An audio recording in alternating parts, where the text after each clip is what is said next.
What's happening, everybody? Welcome back to O'Leary's Garden, where life is a garden. Today I just got a homestead update for you. I want to talk to you about future plans on the property. And that's it. Let's go.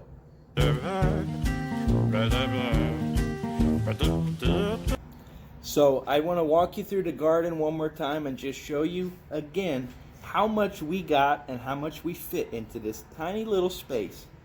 Somewhere around 30 square foot. All the kinds of plants that we got packed into that little space and the productivity that we got off of all of them. And then I'm going to tell you our plans for that area where that garden was. And then I'm going to take you into the chicken yard and show you what we plan on doing with that. Here's the garden.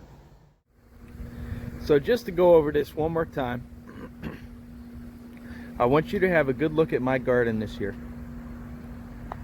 This little piece of edged and mulched area where the previous homeowners grew roses.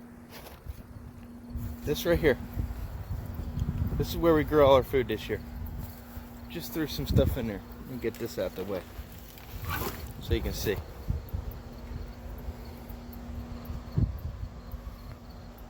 This is like 12 square feet. No, it's probably like 30 or 40, but this is the tiniest little area. We had 5 or 6 eggplants, 6, 7, 8 maybe habanero plants, a couple of bell peppers, 3 or 4 tomato plants, cucumber, and sweet potatoes. All in here, all in this spot, and we got yields off of everything. All of those things listed. We also had green beans and scarlet runners. They didn't do so well for us this year, but I've grown both of them successfully in the past. Here's a banana pepper. There's a banana pepper we had in here too, and we got yields off of all of it. Too much to eat. Too much to eat, and they were all right on top of each other. And right on the edge we have millet that fell out of the bird feeder. Why pull it up? It'll feed the birds. And these 2 rose bushes that we left. Now over here, eventually what's going to happen with this spot is we're going to have 2 of these raised beds. Alright, that's 4 foot by 6 foot. Okay? And it's going to come up to 2 foot. I tried 3 foot, that's a little tall. We're going to do 2 foot. There will be one there. There will be one over here. And I will do a thing in between them, a cattle panel trellis to grow some vining crops over. And then on this other side, over here, the rest of this will be a pond.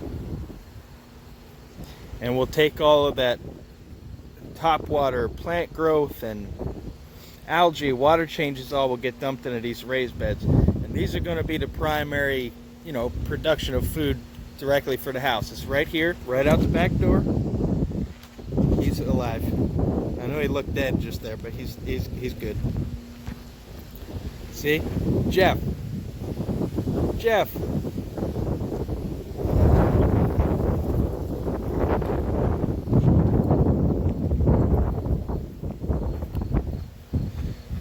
On this side, it's all split up by the sidewalk, so this will be a pond and a couple of raised beds.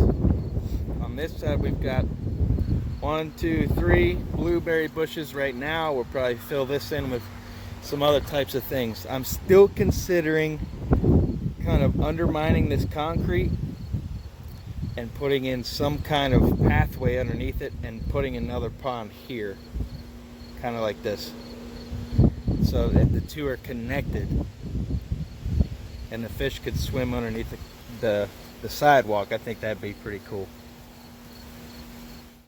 Thank you, Zach, for that excellent coverage of the garden area. Next, we've got Zach Leary in the chicken yard talking about other stuff.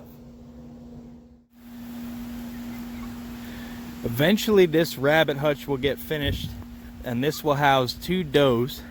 And then right over here we'll put 2 more and some kind of bushy plant here, blackberry maybe, something like that, to help give them some extra protection from the afternoon sun. Because if you plan on raising rabbits, the #1 thing you have to worry about is heat. I learned that one the hard way.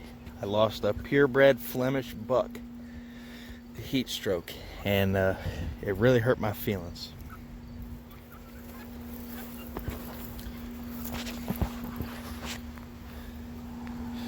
And I had planned on cutting an access door, just like the one in the chicken coop over there, into this shed. We got 2 sheds back to back here, all tied together with this fence. I had planned on making that a giant livestock guardian dog house. I have it. I got the electric done in there with the fan on a timer as well. But we changed our mind, and we're gonna do a couple of goats out here. Minis, little baby mini goats, Nigerian dwarfs is what we're thinking. I think this would be enough space for them to find stuff to eat. I hope. We'll see. If not, we'll supplement whatever we have to do, or we'll enlarge the fence, whatever we got to do. And it's a 5-foot fence that should be more than enough to keep Nigerian dwarfs enclosed. This is that one pumpkin that we got off of our pumpkin plant this year. I threw it up in the air and let it hit the concrete and explode, and that was a lot of fun. And we just threw the pieces in here, and the chickens are picking her right clean. There's pieces all over the place here. And this is all of the sunflower stalks that were planted up that way. Pulled all them up and threw them in here as well, and the chickens have been picking the seeds up off of the heads and loving it. Thanks for that, Zach. Excellent coverage from the chicken yard. We value your work in the field. Our next story is a chicken talking shit. Yeah, you. You talking shit? Huh? You talking shit? Yeah. You got all that shit to talk.